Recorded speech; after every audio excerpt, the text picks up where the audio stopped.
ফেরেশতা নাই, কোনো জিন নাই, আমি ওইখানে আমি আর ওই গাধা ছাড়া আর কেউ নাই, কিন্তু আল্লাহর হুকুম ওইখানে কাজ করতেছে। ওই গাধাটা ওইখান থেকে আস্তে আস্তে আস্তে আস্তে করে উঠে গেলেন, হাড্ডিগুলো একটার সাথে একটা মিশে যাইতেছে আপনা আপনি ভাবে। আল্লাহ পাক রব্বুল আলামিন বলেন, এই সমস্ত দুনিয়াকে আমি বানিয়েছি হলো 6 দিনে। কয় দিনে? 6 দিনে দুনিয়াকে বানিয়েছি। কেমনে বানাইছি জানো? সূরাতুল ইয়াসিনের মধ্যে আল্লাহ পাক বলেন, ইন্নামা আমরুহু ইযা আরাদা শাইআন আইয়াকুলা লাহু কুন ফায়াকুন। আমি কোন বলে আদেশ করে দিয়েছি, আর ফায়াকুন অটোমেটিকলি হয়ে গিয়েছে। আল্লাহ পাক রব্বুল আলামিন ডাকে বলেন, উযাইর নবীকে আমি যখন আদেশ করলাম, উযাইর আলাইহিস সালাতু ওয়াস সালাম গাদার কাছে যে যখন বলল, উযাইর নবী বলতেছেন, আমি দেখলাম গাদার সমস্ত হাড্ডিগুলো, যেই হাড্ডি মাটি থেকে ফেলছে ওই হাড্ডিগুলো মাটির সাথে সাথে বাহির করে দিল। আরেকবার বলেন সুবহানাল্লাহ। কিছু সময় আমি তাকিয়ে দেখতেছি সমস্ত হাড্ডিগুলো একটা জয়েন্টের সাথে মিশে গেল। মুহূর্তের মধ্যেই গাধাটা দাঁড়িয়ে গেল। গাধাটা দাঁড়িয়ে যাওয়ার সঙ্গে সঙ্গে ওই গাধাটার গায়ের মধ্যে মুহূর্তের মধ্যে গোশত এসে লেগে যাইতেছে। বলেন সুবহানাল্লাহ। মুহূর্তের মধ্যে আমি তাকিয়ে দেখতেছি গাধাটার চামড়াটা ঠিক মতনই তার চামড়ার জায়গায় লেগে গেল। চামড়ার উপরে যেই পশমগুলো আছে সেই পশমগুলো ঠিক মতনই জোড়া লেগে গেল। কিছু সময় পরে হঠাৎ করে দেখি গাধাটা কাঁচারা দিয়ে উঠলে একটা ডাক দিল। আমি তখন বুঝতে পারলাম আমার গাধা জীবিত হয়ে গিয়েছে। করে দিয়েছেন কে? আল্লাহ পাক রব্বুল আলামিন তখন উযাইর নবীকে ডাক দিয়ে বলেন, এ উযাইর, এখন কি তুমি বুঝছো যে আমি মরণের পরে আবারও আমি জীবিত করব? আমি এই খাওয়া হাড্ডিগুলো কেমনে বাহির করব? খাওয়া গোশতগুলো আমি কেমনে বাহির করব? এই আদম জাতি শুধুমাত্র বোঝে না, আমি আমার আশরাফুল মাখলুকাত আদম জাতিকে বানিয়েছি বোঝানোর জন্য। জান্নাতও বানিয়েছি আদম জাতির জন্য, জাহান্নামও বানিয়েছি আদম জাতির জন্য। সবাই বোঝে, মাছে বোঝে, গাছে বোঝে, অবাজান পশুটি বোঝে, পাখিটি বোঝে, কিন্তু আমরা মানুষ হয়ে বুঝি না। আল্লাহ পাক রব্বুল আলামিন বলেন, এ উযাইর, এই ঘটনাটা তোমার মাধ্যমে আমি করলাম হলো এই কারণে যে আমি আমার তোমার পরে যে সমস্ত আমার বান্দা এবং বান্দিরা আসবে, আউকাল্লাযী মাররা, আমি কোরআনের মধ্যে একটা বাণী হিসেবে পেশ করে দিব, যাতে তারা তোমার দিকে তাকিয়ে দেখে 100 বছর পর্যন্ত ঘুম পড়াইয়া জীবিত করতে পারি আমি আল্লাহ। আমি গাধাকে মেরে পচে গলে মাটিতে খাইয়ে দিয়ে আবার মাটির ভিতর থেকে বাহির করতে পারি হলাম আমি আল্লাহ। দুনিয়ার কোন কারিগরের দ্বারা এটা সম্ভব না। দুনিয়ার মানুষগুলা যত তাফারিং করুক না কেন, যত যা কিছু করুক না কেন, সব কিছু বাদ দিয়ে ফেলে রেখে যত সুন্দর দালান করুক আর যত সুন্দর বাড়ি করুক, যেই বংশের হোক না কেন, যা কিছু হোক না কেন, সব কিছু ছেড়ে দিয়ে আমি রবের কাছে ধরা দিতে হবে। কবরের মাটি সব কিছু খেয়ে ফেলে ধ্বংস করে দিবে। আপনার দিলের মধ্যে হার্ট নামক একটা যন্ত্র আছে, ওই হার্টটা যার বলক হয়ে যায় সেই মানুষটা দুনিয়া থেকে বিদায় নেওয়ার মতন অবস্থা হয়ে যায়। আল্লাহ পাক রব্বুল আলামিন বলে, ওই হার্টের বলক ছাড়াইতে কোটি কোটি কোটি কোটি টাকা মানুষ খরচ করে কি করে না? একটা কিডনি যখন ড্যামেজ হয়ে যায়, একটা কিডনি লক্ষ লক্ষ টাকা দিয়ে মানুষ খরিদ করার জন্য পাগল পারা হয়ে যায়। আমি আমার বান্দাকে 2টা কিডনি দান করে দিয়েছি, 2টা চক্ষু দান করে দিয়েছি, 2টা হাত আমি দান করে দিয়েছি, আমি 2টা সুন্দর পা দান করে দিয়েছি, সুন্দর একটা চেহারা আমি আল্লাহ পাক নিজ কুদরতি হাতে বানিয়েছি। আমার বান্দা এত কিছু পাওয়ার পর আমার বান্দা যখন আমি আল্লাহ পাক রব্বুল আলামিনের নাফরমানি করে, আমায় কত সুন্দর কাঠামো করে মহিলাদেরকে সৃষ্টি করেছে, আমার যুবক ভাইরা, বুড়ো বাবাজিরা, কত আমার যুবক ভাইরা, বুড়া বাবাজিরা, আমাদের গালের মধ্যে সুন্দর দাড়ি দিয়েছেন কে? আল্লাহ। আল্লাহ বলেন, মহিলাদের মুখের মধ্যে দাড়ি দেই নাই, ওদেরকে ভালো রাখবে না, এই কারণে আমি সুন্দর কাঠামো করে আমি আল্লাহ মানুষকে বানাইলাম। নারী এক জাতি করে আমি বানাইলাম এক রকম ভাবে, পুরুষ আমি আরেক রকম ভাবে আমি বানাইলাম। এই নারী আর পুরুষ আমাকে চিনল না। দুনিয়ার মাছ চিনল, দুনিয়ার নেতাগিরি চিনল, দুনিয়ার বড়ত্ব চিনল, দুনিয়ার সন্তান চিনল, দুনিয়ার বিবি চিনল, দুনিয়ার সব কিছু চিনল না শুধু আমাকে। আল্লাহ রাব্বুল আলামিন বলে, আমি আমার বান্দাকে ধরতে বললাম কি আর আমার বান্দা ধরলো কি? আমি আল্লাহ পাক রব্বুল আলামিন আমার বান্দাদেরকে বললাম, আমার বান্দা ছাড়তে বললাম, আমার বান্দা আমাকে ছেড়ে দিল আর দুনিয়াটাকে ধরে ফেললো। আমার বান্দার মতন কপাল পোড়ার হতভাগা আর কেউ নাই। কারণ আমার বান্দা যখন কবরের মধ্যে আসবে, আমার বান্দার কবরের মধ্যে যখন দাউ দাউ করে আগুন চলে যাবে, কবরের কিনারায় লক্ষ লক্ষ মানুষ যদি দাঁড়ানো থাকে, কবরের ভিতরের খবর তার কেউ দিতে পারে না রে বাজান। এই জন্য ভালো হয়ে যান, ফিরে আসেন ওই রবের দিকে, ওই আল্লাহর দিকে ফিরে আসেন। এই মসজিদ কত সুন্দর করে বানানো হইল, কত সুন্দর টাইলস লাগানো হইল, ওযুখানা কত সুন্দর করে বানানো হইল, কিন্তু দুঃখের বিষয় কোনো মুসল্লি মসজিদে নাই। দুই এক ওয়াক্ত যদি আসে, সকালবেলা মুসল্লি মসজিদে খোঁজ করে পাওয়া যায় না। বাবা যদি নামাজ পড়ে, সন্তানকে নামাজের কথা বলে না, সন্তানকে রোজার কথা বলে না। বাবা যদি নামাজ পড়ে, স্বামী যদি নামাজ পড়ে, স্ত্রীকে নামাজের দাওয়াত দেয় না। স্ত্রী যদি নামাজ পড়ে, স্বামীকে নামাজের দাওয়াত দেয় না। আল্লাহর কসম পা দুখানা ধরে বলিতে বাজান, এই দুনিয়াটা হলো সব থেকে একটা খারাপ জায়গা। এই দুনিয়াটা হলো সব থেকে একটা ফিতনার জায়গা। এই দুনিয়াটাকে অন্তর থেকে বাহির করে দেন, দুনিয়াটা অন্তর থেকে ছেড়ে দেন। যদি পারেন একটা সন্তানকে আলেম বানান, একটা সন্তানকে হাফেজে কোরআন বানান। এই বিষ্ণুপুর এলাকার মধ্যে কত কবর আছে কি নাই? কত কবর এমন আছে সন্তানেরা জানে না যে কবর, বাবার কবর কোথায় আছে। ঠিক বললাম না ভুল বললাম? কত কবর আছে, কবরের কিনারায় যেই দিন কারা মাটি দিয়ে আসছে, তার পরের দিন ওয়ারিসেরা কেউ আর পরের দিন থেকে এই পর্যন্ত যায় নাই।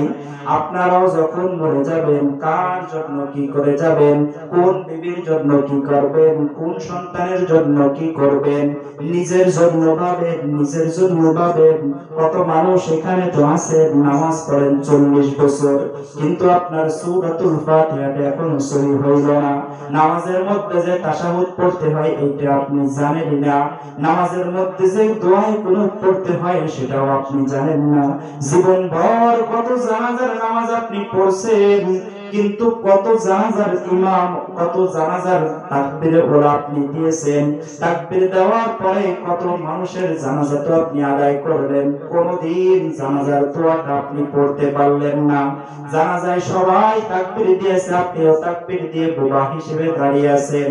বলেন তো দেখি, আপনার এই জীবন নিয়ে যদি কবরে যান, এই জীবন দ্বারা আল্লাহ পাক রব্বুল আলামিন আপনাকে কি আর দিবে?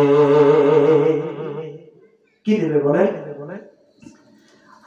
এই জন্য যাদের সুযোগ আছে, একটা সন্তানকে আলেম বানান, একটা সন্তানকে হাফেজে কোরআন বানান। এই সন্তানগুলো যখন মা বাবার জন্য যখন দোয়া করবে, রব্বিরহামহুমা কামা রাব্বায়ানি সগীরা, আল্লাহ আমার বাবা কত কষ্ট করে মাথার গাম পায়ে ফেলে ফেলে ফেলে ফেলে আমার জন্য উপার্জন করে আমাকে মানুষ করেছে। আল্লাহর কসম একবার, আল্লাহর কসম দুইবার, আল্লাহর কসম তিনবার করে করে বাজার এখানে আমার আব্বা জান নিজে উপস্থিত আছে। আমি আমার হেফজখানার জীবনের শুরু থেকে নয়, আমার জীবনের শুরু থেকে নিয়ে দেখে আসতেছি আমার আব্বা হালাল উপার্জনের জন্য ভ্যান চালিয়ে চালিয়ে লেখাপড়া আমাকে শিখিয়েছেন। আমার ওই আব্বা যেদিন দুনিয়া থেকে থাকবেন, আমি প্রায় মাহফিলে যখন দূরে দূরে যাই বারবার বলেই, আমার ওই আব্বার কথা যখন আমার স্মরণ পড়ে যাবে যে আমার আব্বা দুনিয়াতে নাই, এই মাহফিলের ময়দানটা এখন আছে, আজকে আর থাকবে না।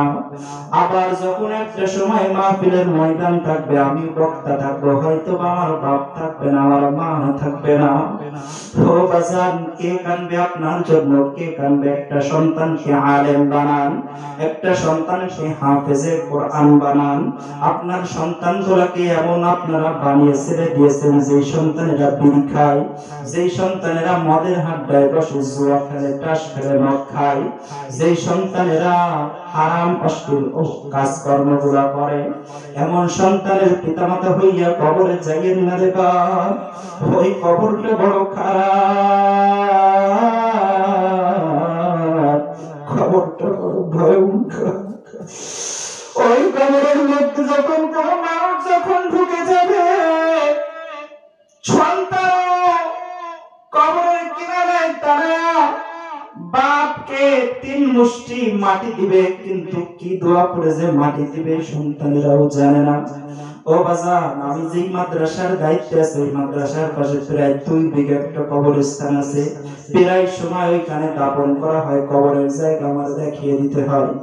আমি যখন কবর করছি অনেক সময় পাশে দাঁড়িয়ে দেখি নিজের নফসকে বলে, ও নফস, কার জন্য কি করবা? এতটুকুনি তো তুমি জায়গা পাবা। এলাকাবাসীর জন্য তুমি কি করতে পারছো? তোমার মা বাবার জন্য তুমি কি করতে পারছো? সবাই গর্তের মধ্যে ঢুকবে, ভোগ বিলাসের গাড়ি থাকবে, ভোগ বিলাসের বাড়ি থাকবে, সব কিছুই থাকবে, সব কিছুই দুনিয়ার জমিনের মধ্যে ফেলে রেখে তারপরে ওই কবরের মধ্যে 3.5 হাত মাটি, 3 খানা কাপড়, আম্মাজিরা 5 খানা কাপড় নিয়ে কবরের মধ্যে যাবেন। আম্মাজিরা, আপনার মেয়েটা নামাজ পড়ে না, আপনি আপনার মেয়েকে নিয়ে কোনো ফিকির করেন না। আপনার মেয়েটা রোজা রাখে না, আপনার মেয়েকে নিয়ে আপনি ফিকির করেন না। আমার বাবাজিরা, আপনার সন্তান নামাজ পড়ে না, আপনি কোনো ফিকির করেন না। আপনি শুধু বলেন যে দায়িত্ব আমার শেষ, আমি বলে ওরা শোনে না, বসে না। কেন শোনে না, কেন শুনবে না? আপনি আপনার সন্তানের পা 2খানা জড়ায় ধরবেন আর বলবেন, ও সন্তান,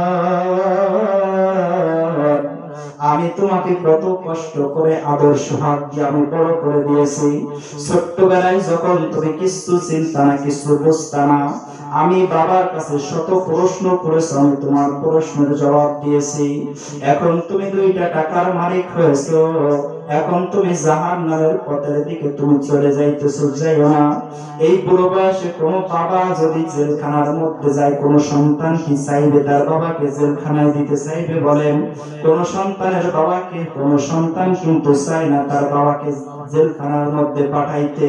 কিন্তু সন্তানের আপনারা যদি নামাজ না পড়েন, যদি না বসেন, অবশ্যই আপনার বাবা এই জেলখানার থেকে বড় একটা ভয়ঙ্কর জায়গা হলো জাহান্নাম। দুনিয়ার জেলখানার মধ্যে কিন্তু আগুন নাই, দুনিয়ার জেলখানার মধ্যে কিন্তু সাপ নাই, দুনিয়ার জেলখানার মধ্যে কিন্তু বিশ্ব নাই, দুনিয়ার জেলখানার মধ্যে কিন্তু সুই দিয়ে বারবার আঘাত করা হয় না, দুনিয়ার জেলখানার মধ্যে কিন্তু হাতুড়ে দিয়ে মাথার উপরে পিটন দেওয়া হয় না। যদি একটা পিটন দেওয়া হয়, সর্বোচ্চ শাস্তি দুনিয়ার থেকে বিদায় নিয়ে চলে যাবে। ওই কবরের জগতের মধ্যে একবার যেই বান্দাটা ঢুকবে, জাহান্নামের মধ্যে যদি ধরা একবার যদি পড়ে যায়, আল্লাহ পাক রব্বুল আলামিন বলে অনন্ত অসীম কাল পর্যন্তই ধরার মধ্যে তোমার পড়ে থাকতেই হবে। ফেরেশতারা মাথার উপরে গুরজা দিয়ে একটা আঘাত করবে, যে গুরজার আঘাতে তুমি 70 গজ মাটির নিচে ডুবে যাবা। অন্য ফেরেশতারা ওইখান থেকে তোমাকে আবার গেটু ধরে উঠায় নিয়ে আসবে। মুহূর্তের মধ্যে তোমার এই 3.5 হাত বডিটাকে আল্লাহ পাক ভালো করে দিবে। আবারও ফেরেশতারা আরেকটা গুরজ মারবে, আবারও 60-70 গজ মাটির নিচে ঢুকে যাবে, আবারও সেইখান থেকে আবারও বাহির করা হবে। অনন্ত অসীম কাল কেউ সহ্য করতে পারবেন না। তাই হাত রেখে বলে যাবো, রে বাজান, এটা হলো আমার এলাকা, আমি অনেক দরদ নিয়ে কথাগুলো বলতেছি। সবাই যদি ভালো হয়ে যান, সবাই যদি নামাজি হয়ে যান, আমাদের সমাজটা ভালো হবে। আপনারা যদি ভালো হন, সন্তানগুলো ভালো হবে। আম্মাজিরা যদি ভালো হয়ে যায়, আপনাদের মেয়েরা ভালো হবে। আপনাদের মেয়েরা যদি ভালো হয়, আপনাদের মেয়েদের গর্ভ থেকে নেক নেক সন্তান বাহির হবে। নেক সন্তান যখন বাহির হবে, তখন হাফেজ হবে, আলেম হবে, উলামায়ে কেরাম হবে। আমি তো একজন নগণ্য একজন গোলাম, না আছে এলেম, না আছে আমল, কিছুই নাই। এত বড় একটা চেয়ারে বসার যোগ্যতা আমার নাই। আমার দুইটা যোগ্যতার কারণে এই স্টেজের ভিতরে আমি বসতে পারছি। এক নাম্বার হলো আল্লাহ পাক রব্বুল আলামিনের দয়া, দুই নাম্বার হলো আমার মা বাবার দোয়া, বছর কান্নাকাটি, এলাকাবাসীর দোয়া, আমার উস্তাদের মেহনত এবং কষ্ট এবং দোয়া। আমি তো এই যারা এখানে উপস্থিত আছেন ওলামায়ে কেরাম, মসজিদের ইমাম সহকারে, তাদের জুতা সোজা করার যোগ্যতা আমার মধ্যে নাই, কিন্তু আল্লাহ পাক এই স্টেজে বসায় কথা বলতেছেন, পিতামাতার দোয়া, আল্লাহর রহমত। এই জন্য সন্তানদেরকে মাদ্রাসায় দেন, আপনারাও নামাজ পড়েন, আপনারাও রোজা রাখেন, আল্লাহর দরজা ধরে কান্নাকাটি করেন। ও বাজান, আমার আম্মা তো দীর্ঘদিন ধরে অসুস্থ, এই সাময়িক আবার সপ্তাহখানেক অসুস্থ হয়ে গিয়েছে। আল্লাহর কসম করে বলতেছে, আমার আম্মা যখন অসুস্থ হয়ে চিল্লায়, আমার কলিজাটা তখন ফেটে যায়। বারবার বারবার একটা কথা মনে পড়ে যায়, কোন দিন জানি আমি ওয়াজে যাবার মায়ের দুয়ারে আমি যেতে পারবো না। আমার মা এখনো পর্যন্ত সিজদায় পড়ে, জায়নামাজের মধ্যে বসে সিজদায় পড়ে আমার জন্য দোয়া করে। আপনারা তো জানেন না, আমি প্রকাশ করে দিতেছি। আমার মা অসুস্থ, আমার মায়ের জন্য আপনাদের কাছে আমি দোয়া ভিক্ষা চাইতেছি রে বাজান। আমার মা যখন দুনিয়ার বুকের মধ্যে থাকবে না, তখন আমার হয়তো এর থেকে বেশি টাকা থাকবে, পয়সা থাকবে, থাকলে কি লাভ হবে। আমার বাবা যখন দুনিয়ার বুকের মধ্যে থাকবে না, স্টেজে বসে বয়ান আমি করবো, আপনারা শুনবেন। কিন্তু এই যাদের জন্য আমি এই ফলগুলো আমি এখন পাইতেছি, তাদেরকে আমি এত তাড়াতাড়ি হারাইতে চাই না, তাদেরকে আমি ফেরাইতে চাই। তারাও ফিরে আসেন, আপনারাও ফিরে আসেন রে বাজান। আপনাদের কি মনে মনে কল্পনা করতে পারেন না আপনাদের সন্তানেরাও এরকমের স্টেজে বসে কথা বলবে? মনে কি আপনাদের চায় না? আপনাদের সন্তানেরা জুমার দিনের খুতবা দিবে, মনে কি চায় না? আপনাদের সন্তানেরা আপনার জানাজার নামাজের ইমামতি করবে, মনে কি চায় না? আপনাদের সন্তানেরা কোনো না কোনো মাদ্রাসার খাদেম হবে, আপনাদের কি মনে চায় না? আমার কিছু কিছু মাদ্রাসায় ছোট্ট ছোট্ট বাচ্চারা আছে, সে মাত বলে, হুজুর হুজুর আপনার মাথায় হাত দিয়ে একটু দোয়া করে দেন, আমি জানি হাফেজ হইতে পারি। আমার মা বলেছে, বাবা তুমি আমার জানাজার নামাজ পড়াবা। আমার বাবা বলেছে, বাবা তুমি আমার জানাজার নামাজ পড়াবা। আল্লাহর কসম করে বলি, আমি যখন মাদ্রাসায় যাই ছোট্ট ছিলাম, আমার দাদা আমাকে বলতে, দাদা আমার জানাজার নামাজ তুমি পড়াইবা। আমার নানা আমাকে অনেক সময় লাল মিয়া বলে হাসি ঠাট্টা করতেন আর বলতেন, আমার জানাজার নামাজ তুমি পড়াইবা। আলহামদুলিল্লাহ, আমার দাদার জানাজা আমি পড়িয়েছি, দাদির জানাজা পড়িয়েছি, আমার নানার জানাজা আমি পড়িয়েছি। আল্লাহ যদি হায়াতে বাঁচিয়ে রাখে, মা বাবার জানাজার নামাজ হয়তো আমি পড়াইবো, আল্লাহ যদি তৌফিক দান করে। এই জন্য ভাড়াটিয়া ইমাম দিয়ে জানাজার নামাজ পড়াইলে ওই জানাজা কবুল হইতেও পারে, নাও হইতে পারে। কিন্তু আপনার সন্তান যখন তাকবীরে ওলা দিবে, কান্না মাখা কণ্ঠে বলবে আল্লাহু আকবার, আপনার সন্তানের চক্ষু থেকে যখন দরদর করে যখন পানি বাহির হয়ে যাবে, বাবার কষ্টের কথা, মায়ের কষ্টের কথাগুলো যখন বারবার যখন মনে পড়ে যাবে, সন্তানের জবান থেকে আর তাকবীর বাহির হবে না, তাকবীর কান্না জড়িত কণ্ঠে আসতে বাহির হবে আল্লাহু আকবার। আল্লাহ পাক রব্বুল আলামিন বলেন, আমার কুদরতি অন্তরের মধ্যে এমন ভাবে জোশ লেগে যাবে, আল্লাহ পাক রব্বুল আলামিন বলে, আমি তখন সহ্য করতে পারি না। আল্লাহ পাক তখন ফেরেশতাদেরকে ডাক দিয়ে বলে, ফেরেশতারা আমার আব্দুর রহমানকে জানাজার নামাজ ইমামতি করে, প্রথম তাকবীরের পরে দ্বিতীয় তাকবীর দেখি আর বলে না। আল্লাহ পাককে ফেরেশতারা ডাক দিয়ে বলে, আল্লাহ তোমার ইমাম সাহেবের আব্বাকে সামনে শোয়া তাকবীর দিতেছে, আমার ইমাম সাহেব কি চাই বলে, তার আব্বাকে মাফ করে দিতে চাই। তাই আমার ইমাম সাহেব কি চাই, তার আব্বাকে জান্নাতি করতে চাই। ইমাম সাহেব কি চাই, তার আম্মাকে জান্নাতি করতে চাই। ইমাম সাহেব কি চাই, আম্মাকে বিনা হিসাবে জান্নাত দিতে চাই। আল্লাহ পাক রব্বুল আলামিন বলে, আমার কুদরতি অন্তরের মধ্যে জোশ লেগে যায়। আমার ইমাম সাহেব তাকবীর শেষ করতে না করতে পিতামাতাকে ক্ষমা করে দেই, বলেন সুবহানাল্লাহ। আপনাদের সন্তানকে আপনারা আলেম বানাতে রাজি আছেন না বাজান? এখানে অল্প কয়েকজন মানুষ, সেখানে একজনের চোখের পানি বাহির হচ্ছে। আমার বিশ্বাস এই মাহফিল কবুল হবে। প্রধান আলোচকের কথা শুনলে আরো চোখে পানি বাহির হবে। আমার বিশ্বাস ইনশাআল্লাহ মাহফিল কবুল হবে। আপনাদের কাছে আমি দোয়ার বেকার, আমি কোনো বক্তা নই, আমি ভালো আলোচনাও করতে পারি না। যা কিছু বললাম হয়তো আপনাদের কারো ভালো লাগছে, কারো খারাপ লাগতে পারে। আমার জন্য আপনারা খাস করে দোয়া করেন। এলেম কালাম কিছু নাই, ওই পিতামাতার দোয়া, আপনাদের দোয়া, ভালোবাসা, আল্লাহ পাকের রহমত, আমার উস্তাদের পদধূলির দোয়া ছাড়া আমার ভিতরে কিছু নাই। আপনারা আমার জন্য খাস করে দোয়া করবেন ইনশাআল্লাহ। খাস করে আমার জন্য আপনারা দোয়া করেন, আমি আপনাদের জন্য দোয়া করি। আমি ভালোবাসি আপনাদেরকে, আমি চাই এই এলাকায় মহল্লাটা ভালো হোক, সব মানুষগুলো নামাজি হোক, ফিরে আসুক আল্লাহর দিকে, প্রত্যেকটা ঘরে ঘরে এক একটা সন্তান আলেম হোক, আমি এটা চাই। আল্লাহ রাব্বুল আলামিন কবুল করুন, সকলে বলেন আমিন। এই এলাকা থেকে কয়েকজন ছাত্র, কয়েকটা ছেলে আমার কাছে পড়ে, ওদের জন্য আমি দোয়া চাই। আমার মামাতো ভাই সব